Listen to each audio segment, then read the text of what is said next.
So I have put this picture here, which I believe was taken in India as an example of global development and the temporal parameters that you might pick for this question. So I am slightly biased because I'm interested in international development. But international development is looking, for example, has a very strong economic dimension to it. Why are some countries richer than others? Why do some people live at different conditions compared to others? And it's therefore relevant to the essay question that we're doing. So you might think about economic growth, sustained economic growth, and a time period in which you want it to end. So perhaps you could look at sustained economic growth from the late 18th century to the 1900s.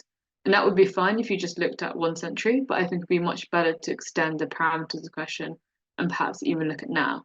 Because in Clarke's book, he's trying to explain why the conditions of the present, why unequal economic growth in the present reflects the patterns of, economic development in the 1800s. So he's almost trying to say what happened 200 years ago is relevant to the conditions of the world in which we live in. And that's going to be a really interesting perspective to take. So as you know, what the World Bank has said, poor countries have remained poor. Does it mean that economic growth has happened everywhere, or has economic growth never happened in some places? And if you use modern examples, that's going to be really interesting.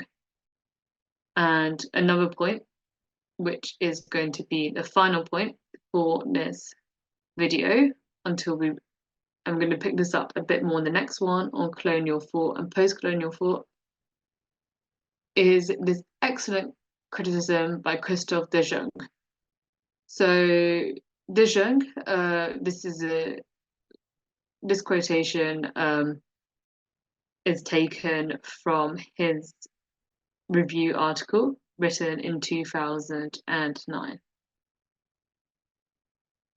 And a pro tip perhaps is that historians like to disagree and argue with each other. And I think one of the most important skills as a historian is to be convincing in what you've written. And,